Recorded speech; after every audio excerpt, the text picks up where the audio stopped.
안녕하세요. 지금 여기는 경북 봉화군 춘향면에 위치한 아름다운 산골마을 도심 1, 2 감동 에토피아입니다. 감동 에토피아는 백두대간의 맑은 정기가 흐르고 운곡천이 마을 앞을 감싸고 노는 천혜의 자연을 자랑하는 곳이죠. 춘향면의 중심지와도 가깝지만 한 발짝 들어서면 고즈넉한 풍경이 펼쳐지는 정겨운 마을이기도 합니다.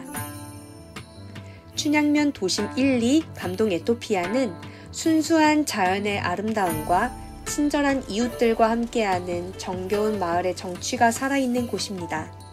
복잡한 도시 생활에서 벗어나 자연 속에서 진정한 휴식을 찾고 싶으신 분들께 봉화 춘향면 감동 에토피아를 강력히 추천합니다.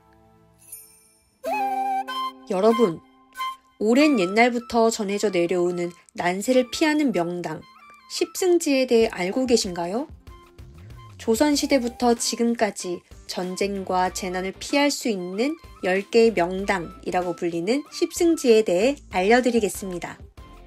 십승지란 조선시대 예언서인 정감록에 기록된 10곳의 특별한 장소를 뜻합니다.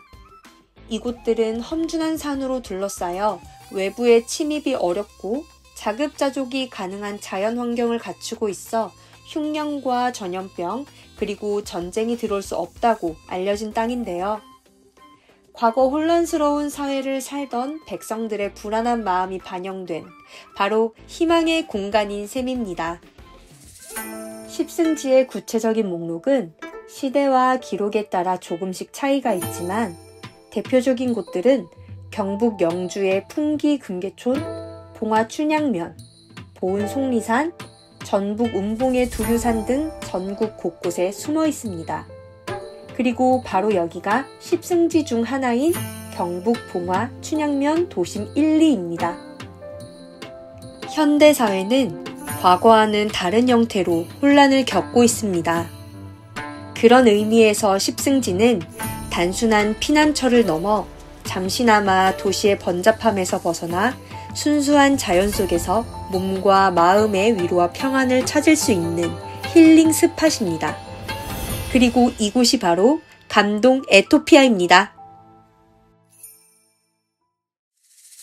감동 에토피아는 서해 류성룡 선생님과 연관된 곳입니다. 류성룡 선생은 임진왜란이 발발하기 직전 군관인 이순신을 천거하여 선조로 하여금 전라자 수사로 임명하도록 하였습니다. 이순신으로 하여금 임진왜란 당시 조선의 전세를 역전시키는 데 공을 세웠고 임진왜란의 사도 도제찰사 영의정유로 어려운 조선 조정을 총지휘하였던 인물입니다. 임진왜란 발발 후 류성룡 선생은 자기보다 3살 많은 형 겸암 류은룡의 해직을 선조에게 간곡히 부탁하게 됩니다. 형 겸암 선생이 팔순 노모를 전란 속에서 돌볼 수 있게 하기 위해서였습니다.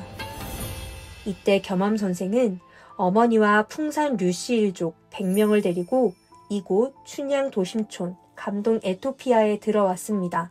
왜군이 남쪽으로 후퇴하고 다시 고향으로 돌아왔었지만 1597년 정유재란이 일어났을 때 어머니와 일족을 데리고 다시 감동 에토피아를 찾았습니다. 1598년 12월 서해 류성룡 선생도 도심 1, 2 감동 에토피아에 들어와 있었고 이때 임진왜란의 원인과 전황을 기록하고 반성하기 위해 쓴 책 국보 132호인 징비록의 집필을 시작한 장소이기도 합니다. 뒤로 보이는 문경공, 겸암, 류선생, 도심촌 유적비는 류은용 선생과 류성룡 선생의 후손들이 풍산 류씨 일가를 잘 보살펴준 도심촌 사람들에게 감사한 마음을 전하는 비입니다.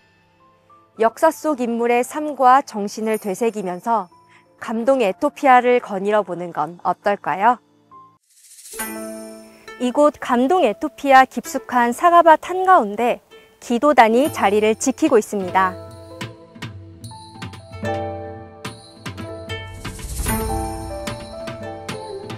이 기도단은 특별한 장식 없이 돌을 쌓아 올린 투박한 기초 위에 작은 돌 하나가 세워져 있을 뿐인데요.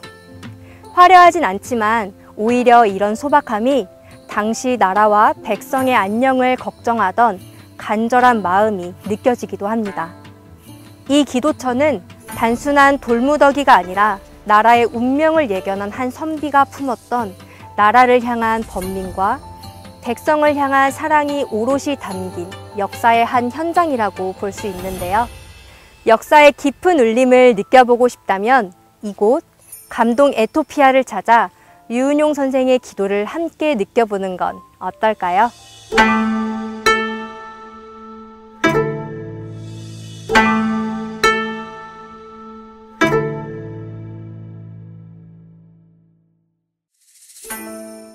이곳 감동 에토피아에는 무려 400년이 넘는 시간 동안 자리를 묵묵히 지켜온 특별한 감나무가 한 그루 있다고 합니다.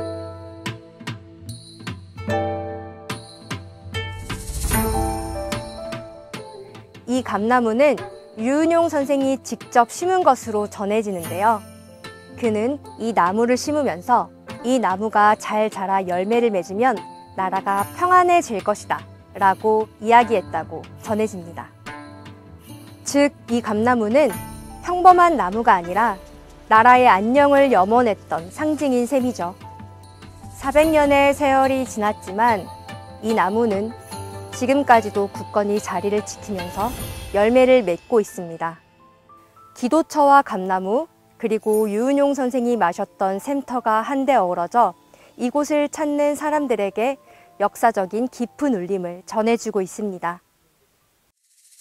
감동 에토피아는 류은용 선생의 기도처와 감나무는 물론 나라를 걱정하는 마음이 담긴 샘이 지금도 솟아나고 있습니다.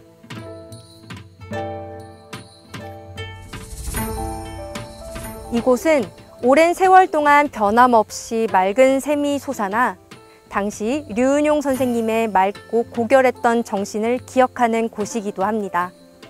이 샘터에서도 류은용 선생님의 흔적을 느낄 수 있는데요. 그는 기도터에서 기도가 마친 뒤 이 샘물을 마시며 마음을 다잡았다고 합니다. 또 이 샘물은 당시 류씨 일가와 도심촌 이웃들에게 우물로 사용되었고 우물을 막은 후에도 지금껏 샘물이 솟아나고 있습니다. 오늘날까지도 마르지 않는 이 샘물은 마치 당시 선생님의 염원이 지금까지 이어져 내려오는 듯합니다. 감동 에토피아에는 옛 선조들의 삶의 모습을 볼 수 있는 디딜방아가 있습니다.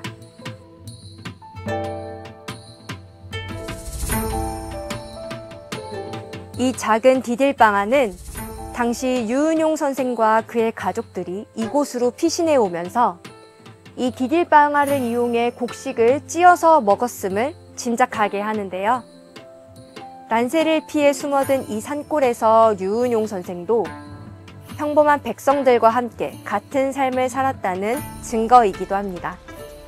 화려한 유적지보다 오히려 투박한 이 절구와 디딜방아가 더 깊은 감동을 선물해 주고 있는 것 같습니다. 봉화 춘향면 감동 에토피아는 류은용 선생의 위대한 학문과 그가 품었던 따뜻한 인간미까지 오롯이 느낄 수 있는 역사의 현장입니다.